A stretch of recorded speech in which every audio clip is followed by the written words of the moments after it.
This is Hannibal here from the Hannibal TV on YouTube. Today we have former WCW World Champion, former WCW head writer, former WWE head writer, former TNA head writer when it was doing its best ratings ever, by far better than WWE or AEW do these days.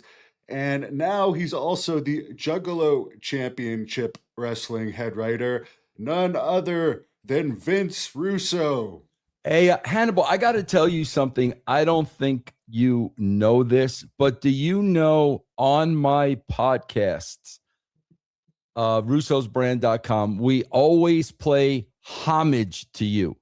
Do you want to know? Do you want to hear how we play homage to you? Sure. Okay. You know what a roadcaster is, right? I don't know. I'm not a professional. A roadcaster is just a little audio board, but I'm allowed to put effects and sound bites and everything in the board so I can constantly play them. Okay. So over on Russo's brand, I'm going to play for you a clip that gets played weekly. Are you ready, Hannibal? Sure. Give it a go. Here we go. You're a fucking worthless drunk. Go to hell, you worthless loser. Bro, we play that clip every week on the show, Hannibal. Out of homage to you, Hannibal. Are you going to bring him on JCW? I don't think he has a job these days. Oh, my God, bro. You want to hear something funny, bro? I've been playing that clip forever. Yeah. Man, when I was on YouTube this past weekend, the video came across my stream, so I got to actually see the video for the first time. Yeah, a lot of people have actually been pirating that video, so there you go. Yes, man, we always play that clip on the show, just so you know. He's going to be remembered for something now other than the Goon character. He's going to be remembered for being completely wasted on the podcast. What's going on, my friend? Well, what do you think about what's going on? What did you think of the big John Cena retirement show with the Saudi Arabia logo in the middle of the ring and everything that went down on the weekend? Because I haven't heard your opinion on it yet. Yeah, Hannibal, I just got to tell you, and I've been saying this all along, and it's actually part of our storyline at JCW. Bro, you cannot have a former talent having anything to do with creative. You just can't. I worked with a lot of former wrestlers in creative, bro. I worked with Double J. I worked with Dusty. Bro, Bill Watts was in that spot. Jerry Lawler's been in that spot. It goes on and on and on and on. Bill Watts, who I love. But, throughout history, we've had bookers in charge of creative. And here's the problem with that, Hannibal.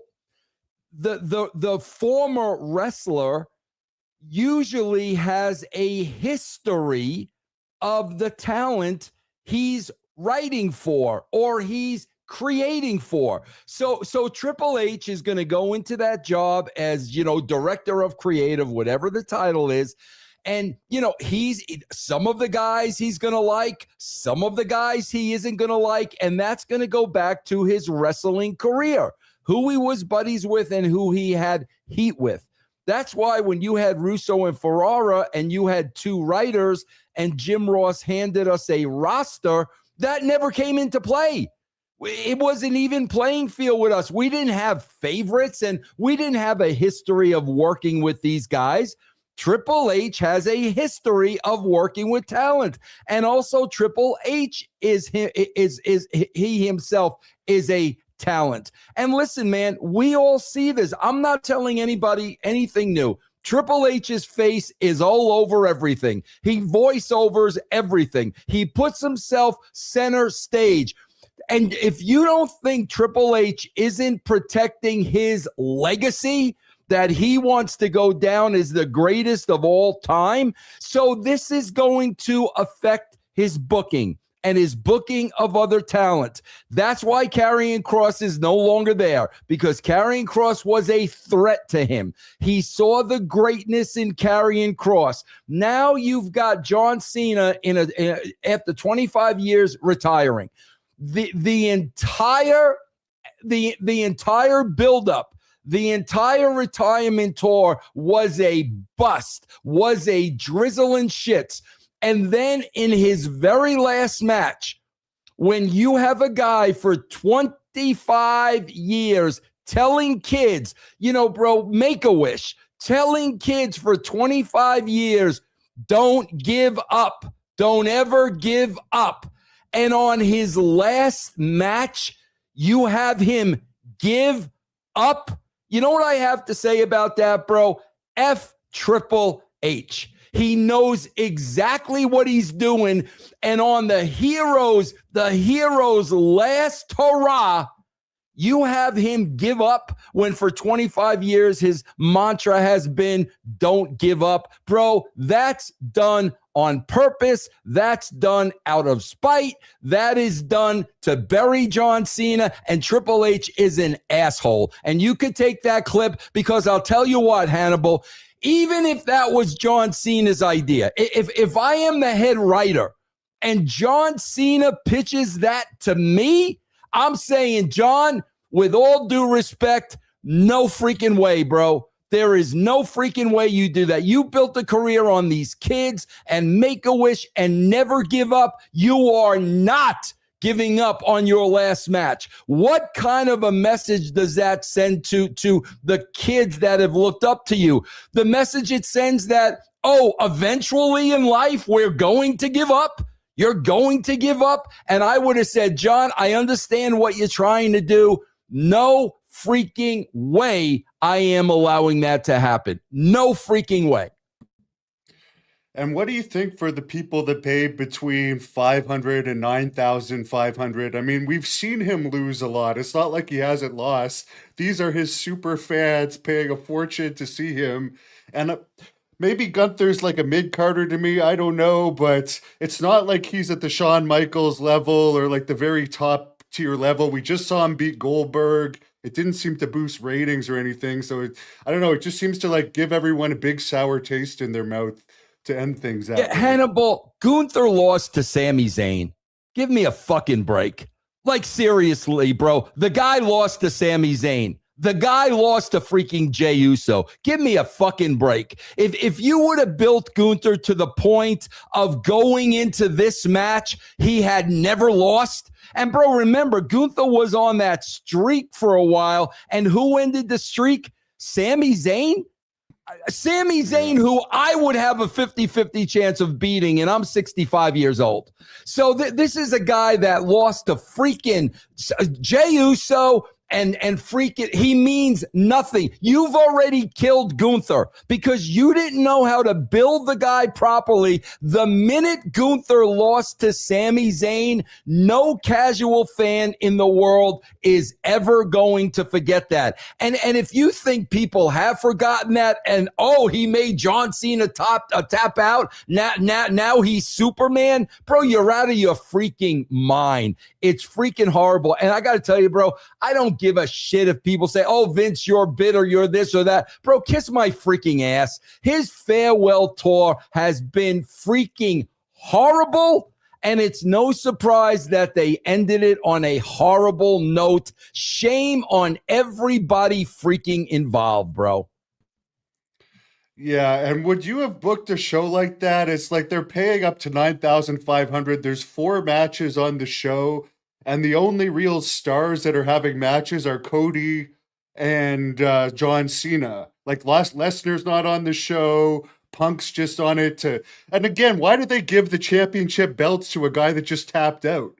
To me, that just makes it look so stupid. You tapped out. Here you go. Well, Hannibal, you hit the nail on the head because you're a worker and you understand the business. So they had Gunther tap him out. And then after the tap out, John Cena is up on his feet, dancing around, getting the 2 belts. So they just totally buried Gunther, tapping him out, bro. It's horrible. It's absolutely horrible. And listen, I'm going to be honest with you, Hannibal. Bro, the people who paid $9,500 or whatever they paid, bro, you people are idiots. You're idiots, bro. And I'm not going to put that heat on the WWE at all. If you've got idiots out there paying thousands of dollars for a 4-match event, you're idiots, bro. That's not on the WWE. That's on the idiots who are paying that kind of money. And I got to ask you, I mean, I saw this for the first time yesterday. Cody Rhodes going for the Bob Backlund / IRS look with the suspenders. What the hell is that?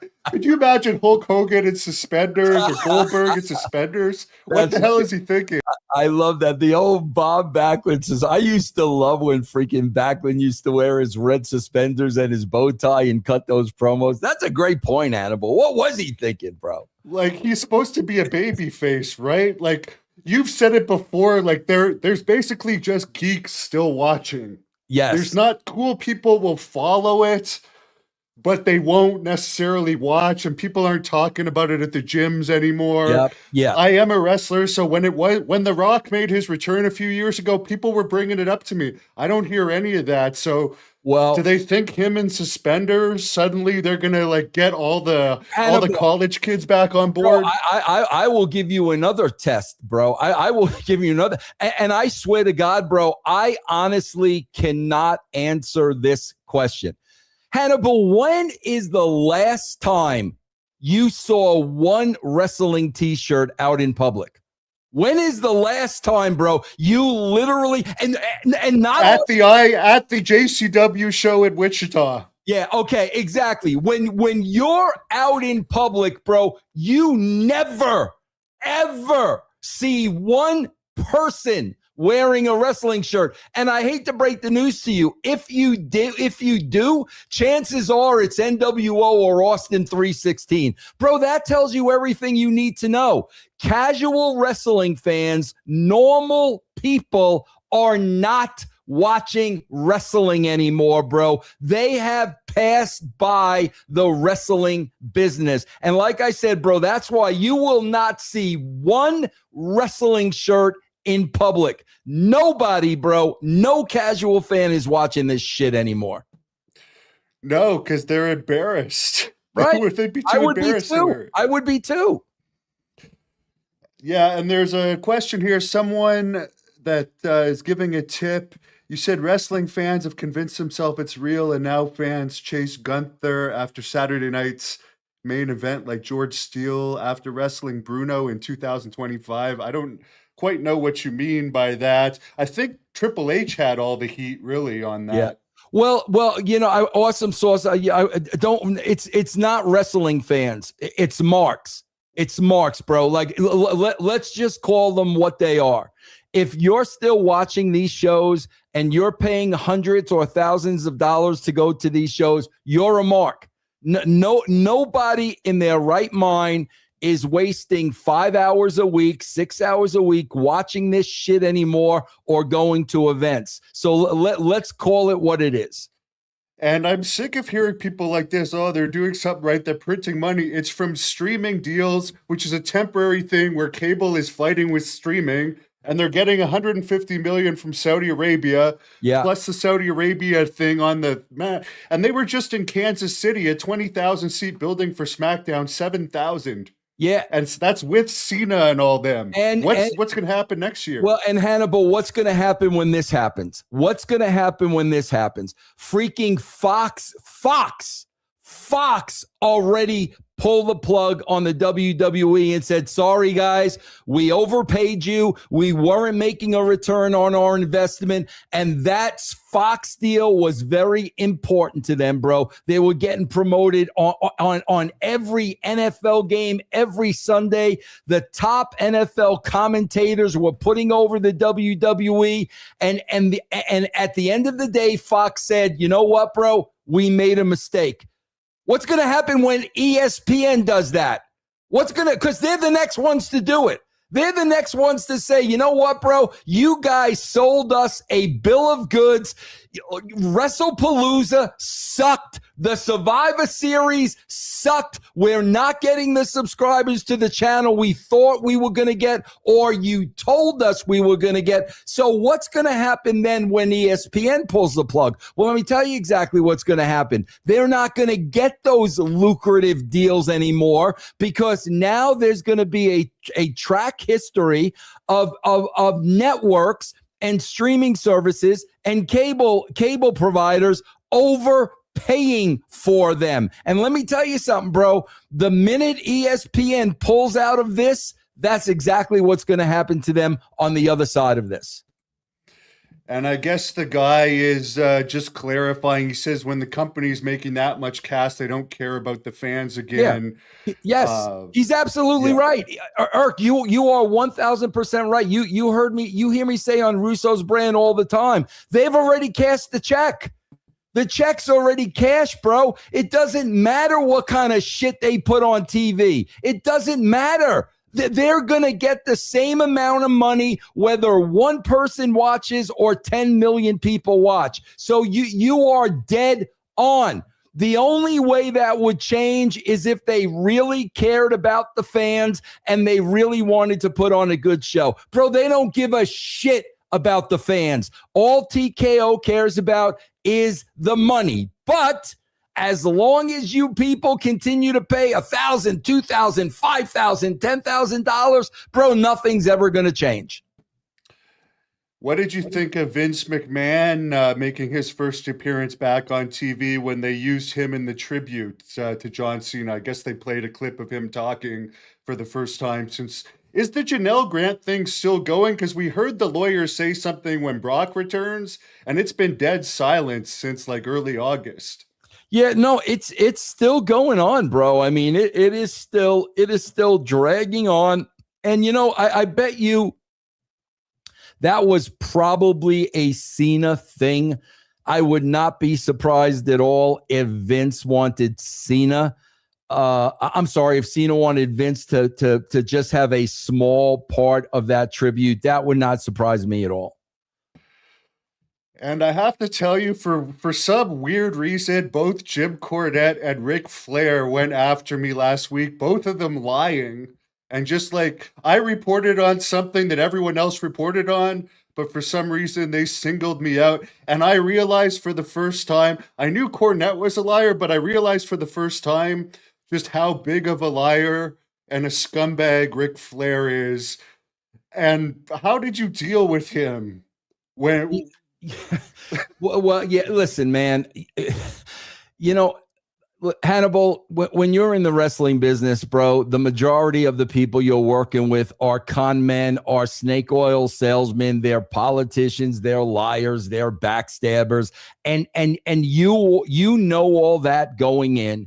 And if you are one of the few guys telling the truth and being honest, you're not going to exist in the wrestling business because they're going to make sure you're not around. But Hannibal, I look at it this way, and I say this to Jim Cornette, brother, you know, I hope, I really hope you bury JCW every single week, bro, to your cult. I really hope you do, bro, because the more views you get and the more people you tell about JCW, the better for JCW. And the same with you, Hannibal. You should thank Ric Flair and Jim Cornette for putting your name out there, because at the end of the day, they're promoting for you, but they're too stupid to realize that. So when they do that, you should thank them and tell them, listen, please do it again, man. Anytime you guys want to promote me and promote my show, I greatly, greatly appreciate it. They're too stupid to realize that, bro, but that's what they're doing, so you should be grateful.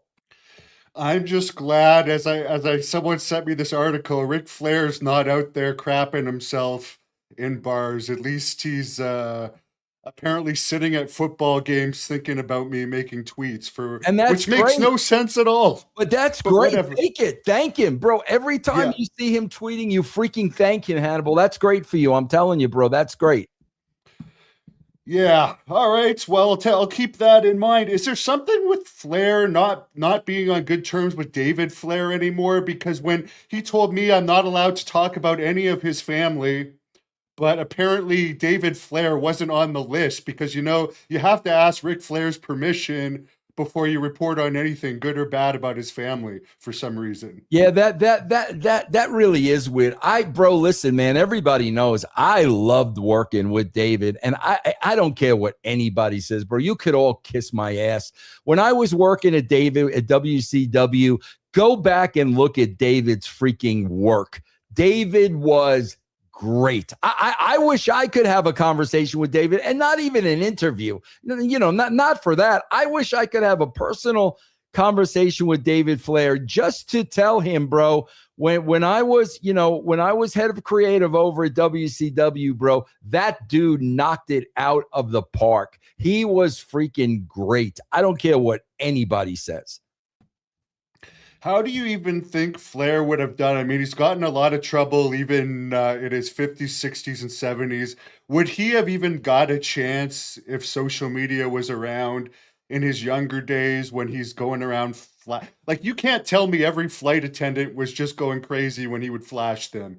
There had to have been some that were married or some that didn't find his drunken behavior entertaining when he's whipping himself out. Would he have made it? Yeah, no way. I mean, there's absolutely no way. Hopefully, he wouldn't have done those things if he knew, there was social media. He was going to be under a microscope and he was going to be scrutinized. Hopefully, I would like to think he wouldn't have done those things. But like you're saying, Hannibal, like back in the day, what it would come down to is my word against your word. A lot of time there's only two people around. It's almost impossible to prove it. So, yeah, man, it was just a totally different time. And one thing I wanted to ask you about is I recently bought one of Roddy Piper's old shoot interviews, and he's talking about the angle that he did in TNA with you like it was real. I don't know. I rewatched it. You could tell me it seemed like there was real elements to it, but I don't know. It didn't really seem like a full shoot to me. Hannibal, it was a full shoot. I could tell you. Tell us the story, please. Yeah, no, I'll tell you a story. I'll tell you the story real quick, just because I've told it so many times. We were doing an angle at and it wasn't really an angle. We were doing, it was the time at TNA during Sports Entertainment Extreme. So what would happen would be I would hit the ring, bro. Nobody knew I was even in the state of Tennessee. Nobody knew, bro. What would happen, Hannibal, as a shoot is I would stay at Jeff Jarrett's house. Everybody was at the arena. They were laying out the show and everything like that. They had no idea I was not there. They had no idea. I was not written into the show. They didn't even know Vince Russo was in the state of Tennessee. So I would be at Jeff's house with his wife, Jill, and I would get the call from Jeff, come now. So I would go to the Nashville fairgrounds, and I would go to the back door. The only ones who knew I was there were the Harris boys. Jeff would send the Harris boys to the back door to let Vince in. So Jeff called me. I go there. I'm waiting at the back door for the Harris boys. And all of a sudden, I hear Piper music.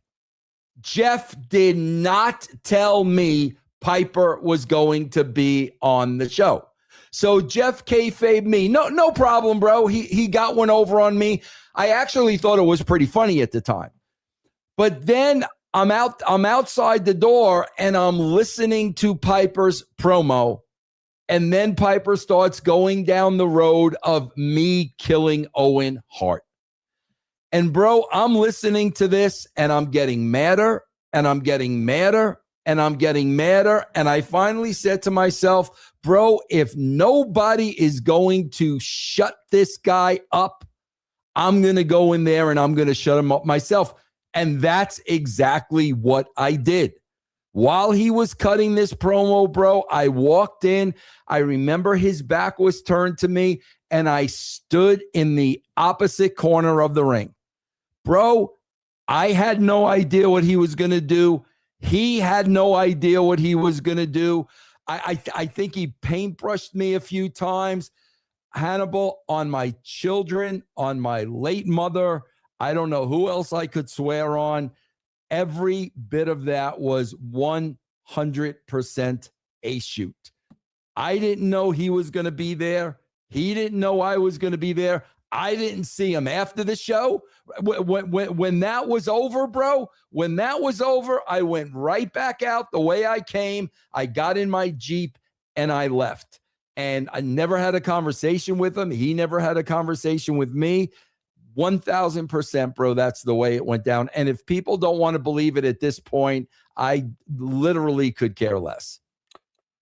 Well, it's entertaining, and I think that's what's missing, because now when you just see these guys like Cody Rhodes and whoever he's wrestling just standing there 10, 15 minutes exchanging lines, it literally just looks like they're exchanging lines. That I can buy into, and I'm getting into it a bit, and it seemed like it was like that. Even remember when you brought Jarrett in for the Attitude Era, where he came and gave the promo on Right. Austin. Yes. I mean, that was real. It's not just some guy going in there with his suspenders on, giving some boring promo. Yeah, no, and bro, that's, again, I'm not, obviously I want to plug JCW, but Hannibal, that's exactly what we're doing on JCW. I'm not giving these guys freaking scripted promos.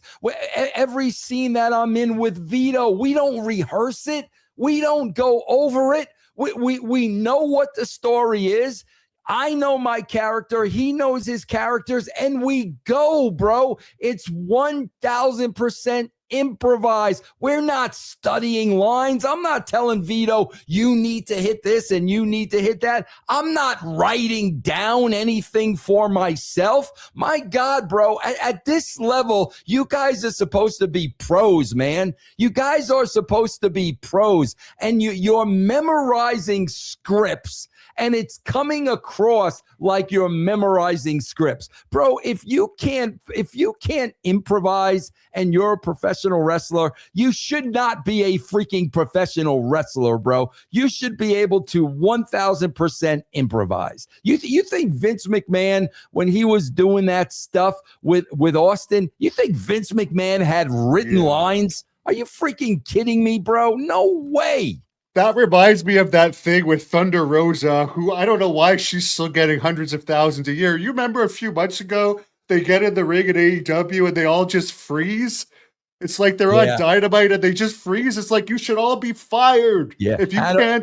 If you're getting hundreds of thousands a year and you don't have a clue what to do, and you make everything look, and then they all apologized after. It's like they could have made an angle out of that. Yeah. But no, let's go on the social media and public apologize the first time people are talking about us. Yes, because you know why, Hannibal? Because they've set the standard. They've set the standard in wrestling that anybody could be a professional wrestler, bro. As long as you have a dream, when you're 5 years old, you can actually become a professional wrestler.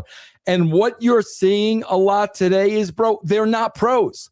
They're simply not freaking pros. When you watch the WWE, these are supposed to be the best wrestlers in the world. And when I say best wrestlers, bro, I'm not just talking about your work.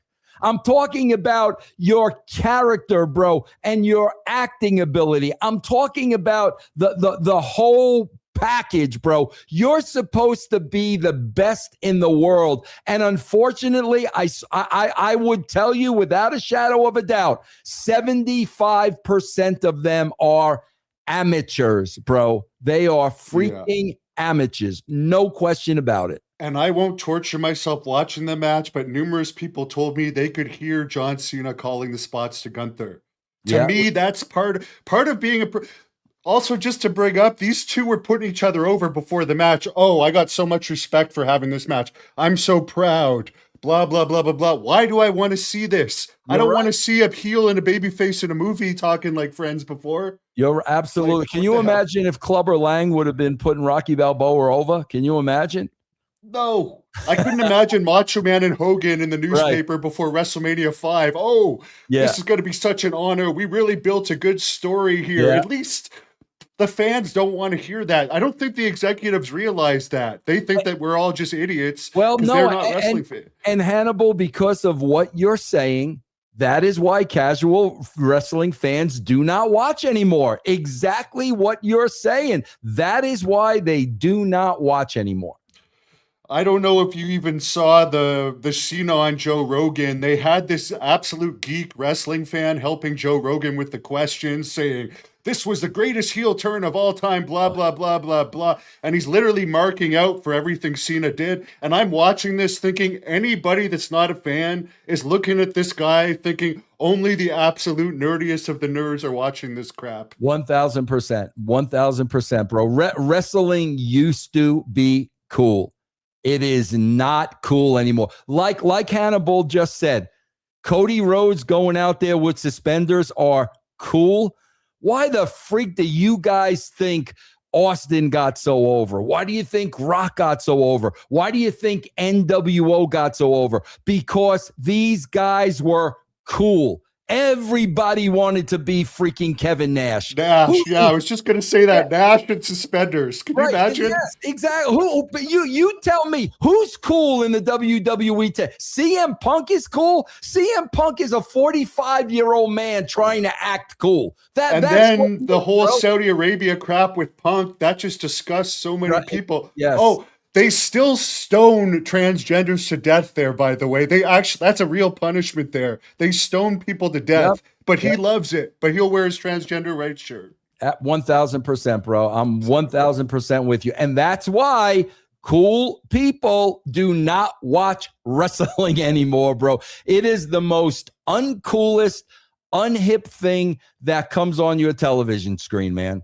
Just think about it. They're in America's capital, Washington, with Riley or whatever the hell it's called, Saudi Arabia, on the wrestling ring. Yeah.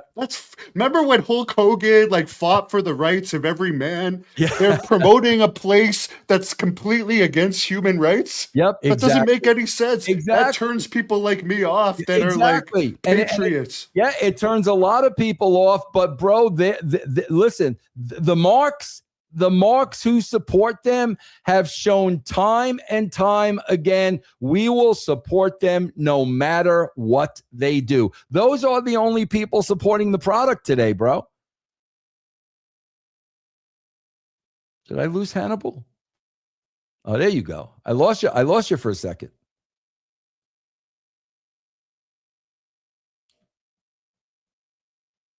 I lost Hannibal's. We're live. I'll talk to you guys. Hannibal, I lost his audio for a second.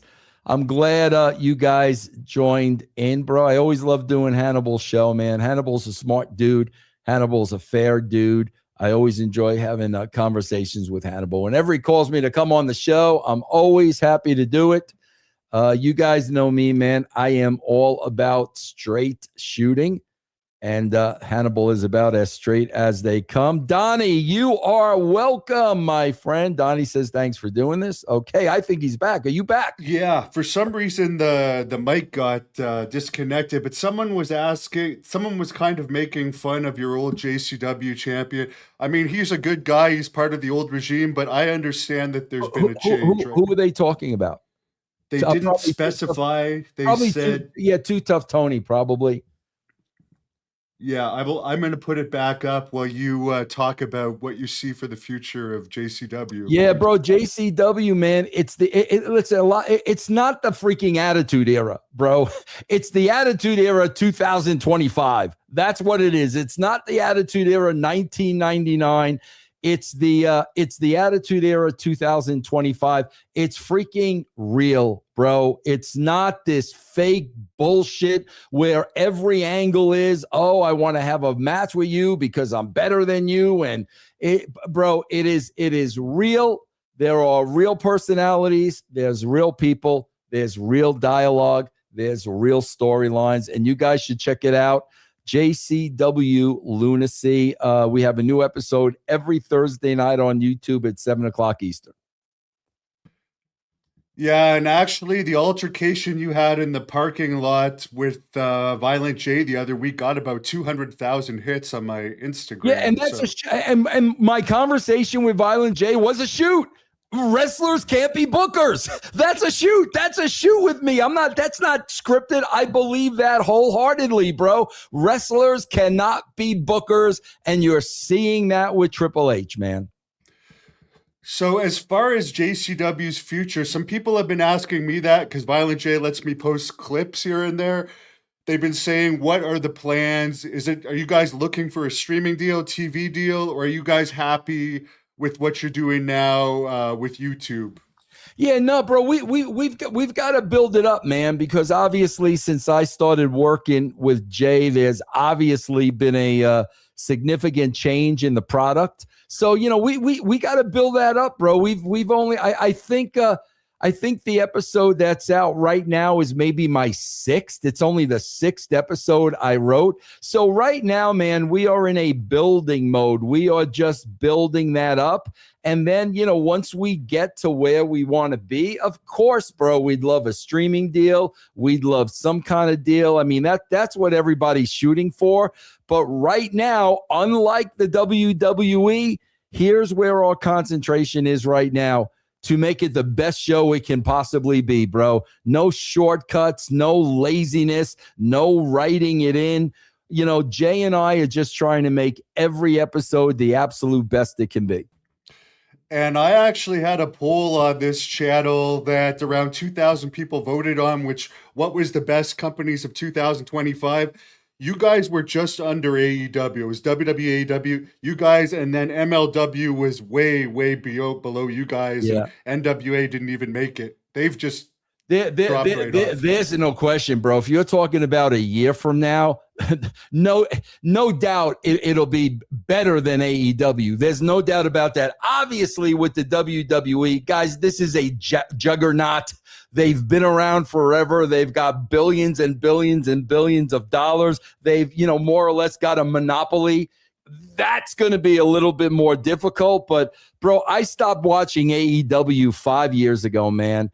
And I could tell you guys, if you just check it out, that's all I'm asking, bro. Go to JCW Lunacy, and you will know immediately, oh, okay, this is a very, very different kind of show. And I saw AEW had a taping in Columbus, Ohio last week with 1,400, including comps.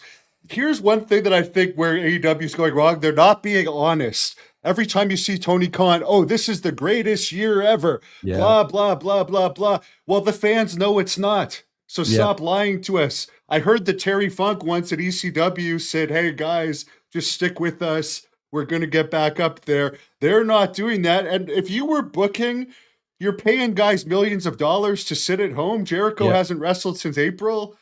Britt Baker hasn't wrestled in a year. She makes over $1 million. Wouldn't you, if you're getting bad ratings, would you not put on like the creme de the creme of the wrestling? Like MJF, where the hell is he? But He's lost all of his heat. You know what it is, Hannibal? It's exactly what we've been talking about earlier. Okay, first of all, Tony Khan is a billionaire.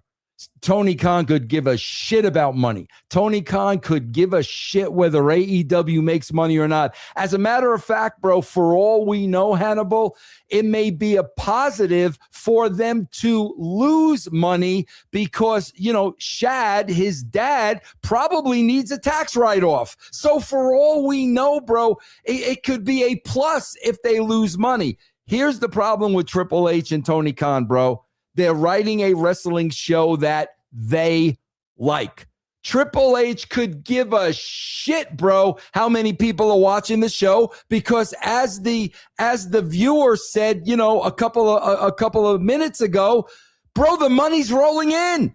They're making billions and billions of dollars from Saudi Arabia, from licensing deals, from, they're making, from a business point of view, bro, they're making billions of dollars. It doesn't matter if the show is good or not. So Triple H is writing a show that he likes, and Tony Khan is writing a show that he likes. The problem is that the minority like the type of wrestling shows that you two guys like, and that's why you've turned your audience into a very niche audience.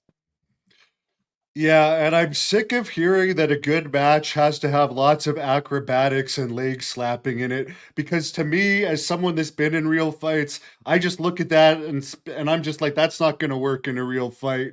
And it's Yep. been done to death after this many years. I think they gotta like go back to more realistic and more like at least realistic angles. Because Yep. actually, I'll bring this up to you now. I've had comments from people saying they're fast forwarding through the matches of JCW and watching the segments. Yeah, and So you know, people miss it. and you know what, bro? That's what a lot of people did during the Attitude Era. Like I can't tell you how many times, how many people told me, Vince, we watch the Attitude Era for what's between the matches. But also, you guys got to know, like, this isn't a 2-hour show. This isn't a 2.5-hour show. This isn't a 3-hour show. A lot of times, JCW is like an hour 20, an hour 25, and that includes the commercials, bro. And we zip right through this. You're not going to see these 15, 20-minute matches, bro. You're not going to see them.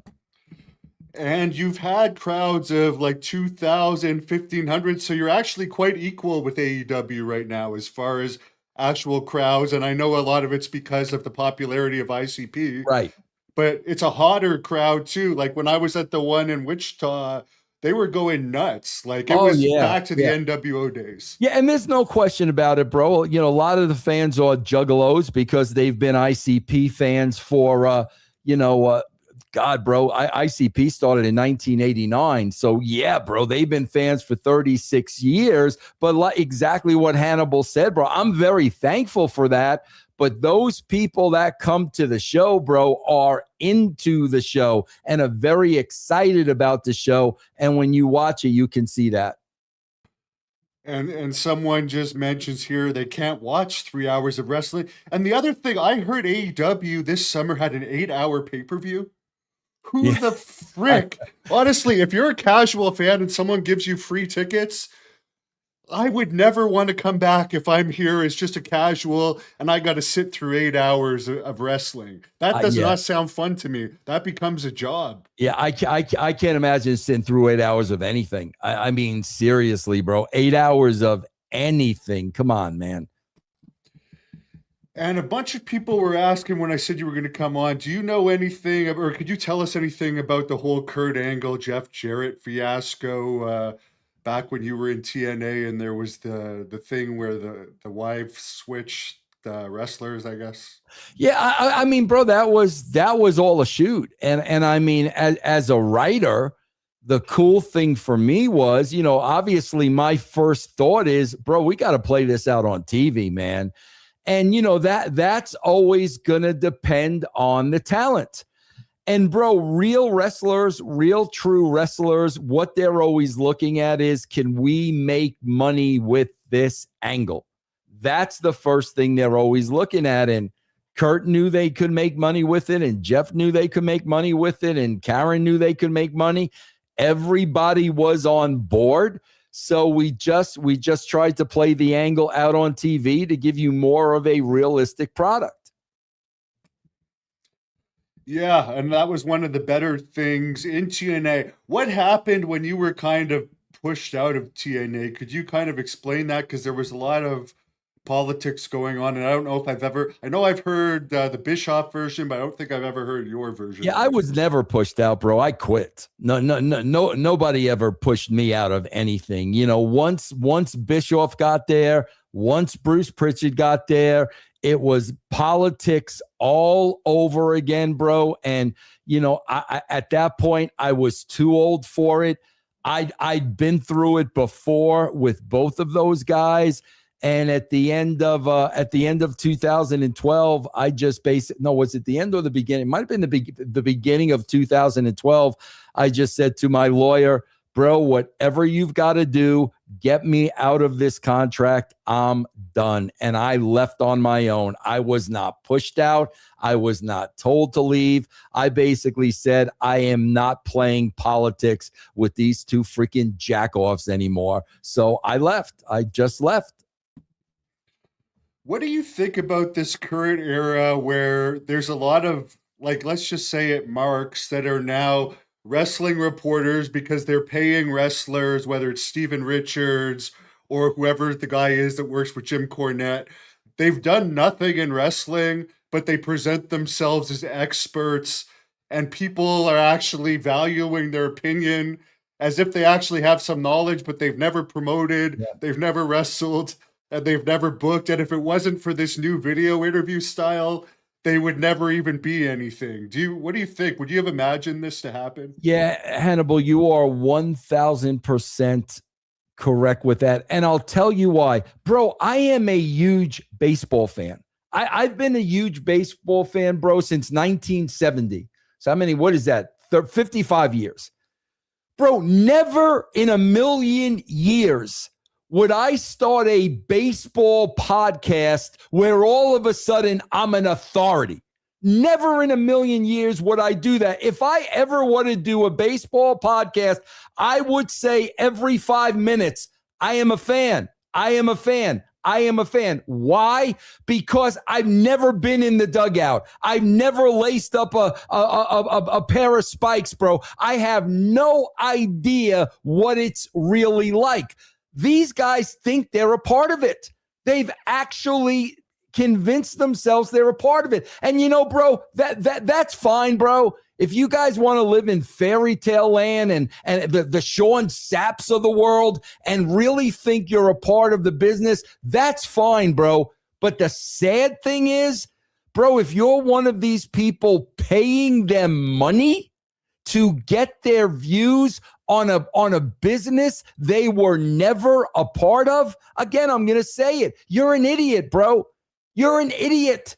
There are so many podcasts out there, including Hannibal, of people that have actually been in the business. Because, bro, if you haven't been in the business, you don't know shit. And, bro, like I said, man, as a baseball fan, I would never convince myself or you that I was ever a part of the baseball business. I never was. Yeah, the only thing that really drives me crazy about these guys is when they start talking tough, and I know they haven't been in a real fight, Right. and they'll never talk, even to you. I know none of these guys would talk to you like that in person. They sure as hell wouldn't talk to that to me, because I don't talk bad about anyone I wouldn't fight. Right. Because I am a wrestler, I might run into these people. So if I think someone might be able to beat me up, I'm not going to go after them. Right. That's just the way I am. So I hate these little pipsqueaks that have never done anything, and then they want to talk like if they see you, they're going to act all tough to you when they're not. Yeah, exactly. 1000%, bro. 1000%. But man, anybody that's giving their money to these people, man, you guys, like, seriously, man, there's got to be way more important things you could be giving that money to, man. What was your overall thoughts of The Ultimate Warrior? Because I know you had contact with him, and I recently watched that old shoot interview he did where apparently there was some talk of bringing him into TNA at one point, but I guess Jerry Jarrett and him had a discrepancy on pay, but he didn't say anything bad about you in it. Oh, no, bro. We had a great relationship, man. Warrior and I had a great relationship when we worked together in WWE. We had a relationship outside of it. I had a relationship with his, they weren't even married at the time. Dana, they weren't married at the time. Bro, I had a great relationship with that dude. I tried to bring him into WCW, bro, when I was there. But again, him and JJ Dillon, it was a money thing. It was outside of my pay grade. But man, I always had a great relationship with that guy. I think that guy was just grossly misunderstood, man. I've got all the respect in the world for him. I always will. Do you think the future of wrestling's in trouble? Because we talk about in those days, like, it was hard to even get the Ultimate Warrior payday, and he's a guy that could have made a difference. Now there's people that make no difference getting massive paydays, and it's killing the independents. See, I'm glad there's JCW as an option out there, but like overall, there's far less independence. And because wrestling is not popular on TV, it's harder to get people to go to independence because they're like, oh, I watch that crap. It's stupid. Man, I'm not going to go. You know, again, Hannibal, you're dead on. And again, how does Hannibal know this? Hannibal knows this because Hannibal's in the industry. Bro, when the wrestling on television sucks, the freaking indies get killed. Because when nobody's watching WWE or AEW, it has the trickle down effect. And it really, really, really hurts the indies. That's why you guys got to give the indies a chance. Because I've been telling people this all the time with Hannibal about JCW. Listen, you guys have been, I've been hearing it for years and years and years. What happened to the Attitude Era? What happened to the characters? What happened to the storylines? We're doing that right now on JCW. But bro, here's the reality. If you don't watch it, it doesn't matter. If you don't watch it, JCW is going to go bye-bye. It's not going to exist. So the bottom line is, you know, we're giving you exactly what you want, but if you don't watch it, it doesn't matter. And Hannibal, you're dead on. You know, I mean, WWE it's 2 weeks in a row now that they're not in the Netflix top 10. 2 weeks in a row. So now we're on a trend. And of course, it's excuse after excuse after excuse after excuse. But you're right, bro. That trickles down to the indies and that kills the indies. And the other thing, I know AEW pays to have some guys on indies they work with, like Defy and the Rev Pro and whatever. There's special deals going on there.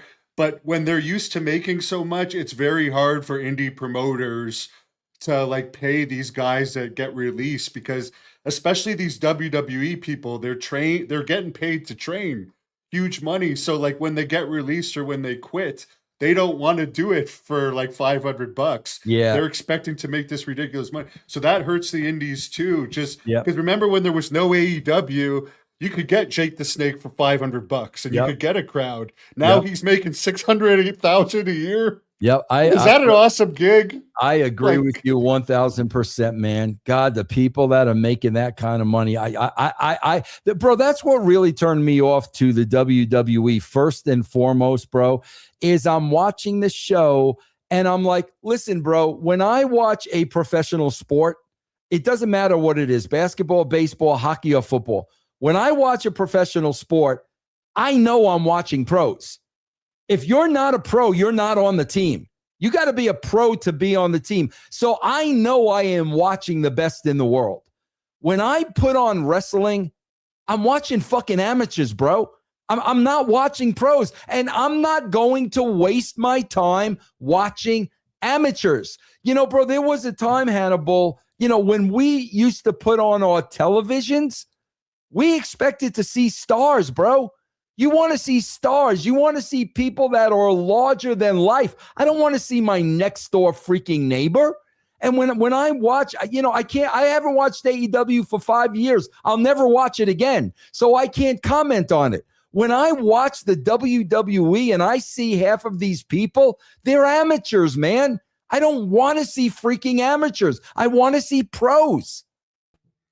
I think the last thing I saw in AEW, and people got mad at me for saying it, was the fishbowl thing. And my problem with it was that's so unrealistic. Right. Yeah. As someone that's been in fight, okay, I'm going to bring a fishbowl. I'm fine with hardcore if it's like stuff that's going to be around, but why would you bring a fishbowl to a fight? It just doesn't make any sense at all. I don't even know where to get this stuff. And like I said, bro, you are the voice of the casual fan, and every casual fan who's watching that is asking the same question, and they're laughing at it, bro. That's the thing about wrestling, bro. When you got people freaking laughing at it, that's the worst thing in the world. Bro, one of the things I vowed when I got into wrestling is, bro, nobody's going to laugh at wrestling anymore, bro. If you don't like it, that's fine, but you certainly are not going to laugh at it. And now they do shit that's just so ridiculous and so stupid, and that would never happen in real life because they're just so out of touch, man. And some people were commenting on the girls of JCW when I've been posting the girls matches stuff. Are you guys going to bring in more girls? Because it seems like there's 5 or 6 of them maybe now. but it's like, are you guys going to Oh, yeah, I increase mean, that at all? definitely, bro. And I think we got some great girls on the show, right now. I really do. Danny Moe, I think, is great, and Big Al and Haley J is a freaking pro. I sit there and I watch people like Haley J and Kerry Martin. Bro, these people are very young. They're very freaking young, but I look at them and I'm like, okay, these are pros. They belong. They belong on a wrestling show. There's a huge difference. Bro, it blows me away. I'm just going to use Haley J and Kerry Martin. Bro, when I freaking watch these two and I realize how young they are and how they freaking get it, it blows me away. And then I put on the WWE. I see people much older than them that are playing wrestler. You don't believe 1 minute they're a wrestler. They're doing shit that they saw on TV. And it is so freaking blatantly obvious, man. What was your thoughts on all the passings this year with like Hulk Hogan dying and Sabu? There's been some big ones. Some of the guys like Marty Jannetty and Justin Credible that everyone expects are still around, but we've lost some big ones. Yeah, and I'll still say this, man. Wrestling, like when Hogan died, no question, bro, a part of wrestling died. There's no question about it. The day I got the news of Hulk Hogan, I knew, like, bro, the wrestling will never be the same again. It just won't. I mean, Hulk Hogan, regardless of my situation with him, like, bro, I never had ill will towards the guy at all. I always realized how important he was to the industry. And man, we lost a big part of wrestling when he died, bro. There's no question about that. And that's another thing. Like a lot of fans that were fans because of him are just like, okay, I'm done. I followed it for the Hogan era. He's dead now. I don't care anymore, because they would watch it when he would come back. Yeah, at 1000%, bro. He was still drawing people, man, even at the end. Are you disappointed of how they used him for the last appearance? Because we heard Vince McMahon say, well, we used him to basically just promote a beer with Jimmy Hart waving a flag like an idiot. Like, do you think if he had been doing something better, he wouldn't have been booed for that? Oh, yeah, bro. He got, bro, when you go back and you watch where they booed him out of the building, they really started booing him out of the building when he turned it into a commercial. When he blatantly started hawking that beer, that's when they started booing him. They were not there to hear a beer commercial. 1000%. They could have involved Hulk Hogan in something that actually meant something. 1000%. If I wasn't watching that's the only Raw I've seen in years, and I was watching it with the fans, and I promised them I would stay till the end. There's no way I could have done it without talking to the fans, because it was just like John Cena's going to do a commercial for Netflix. The Rock's going to do a commercial for Netflix. Hulk Hogan's going to do a commercial for his beer. There's going to be long, boring parts everywhere. It was just, I think that's what helped kill the whole Netflix thing. I agree with you. And again, bro, listen, Nick Khan is great at what he does. Nick Khan is a hype man. He's a hype man. So his job is to get the deal done. So who's ever he's negotiating with, there's the excitement of the WWE is this and the WWE is this. Yeah, bro. And then the reality is, we're not even a year in, and already the WWE is out of the top 10 on Netflix. That's the reality, bro. And I gotta love when the haters take the time out of their day to make comments. I just gotta love it. So thank you, my friend, because you still make me money, whether it's positive or negative comment. But the last question I'll ask you is for Nick Khan, who we're just talking about. He really made some heel comments last week. I don't care if the fans like me or not. I'm about the 3 R's, which is revenue, relevancy, and something else. He said, all I care about who likes me is my own family, people that I care about. What do you think about that? He's basically shitting on the fans there. That's a very heelish promo. Bro, I just don't know who is Nick Khan that's all of a sudden he's on these shows. Like who he's on. I lasted 2 minutes on his show with Logan Paul. They're just sucking each other off. It's I can't take this. Yeah, Nick Khan is on freaking Pat McAfee. Who's Nick Khan? Nick Khan is a suit that makes business deals. All of a sudden, Nick Khan is a freaking celebrity. I don't get that, bro. You know, you Hannibal, if you know Vince McMahon, he always put the talent out there. Always.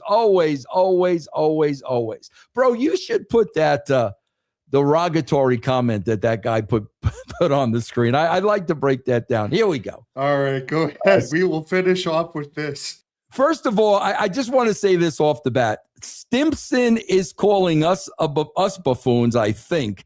Look at the picture of Stimson.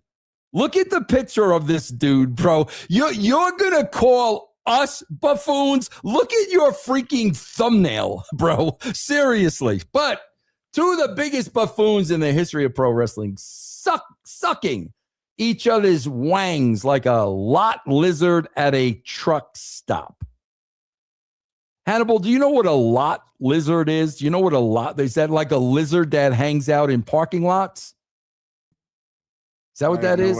I have no idea. Okay, lot lizards at a truck stop. But Russo makes more sense here than this moron lame Hannibal.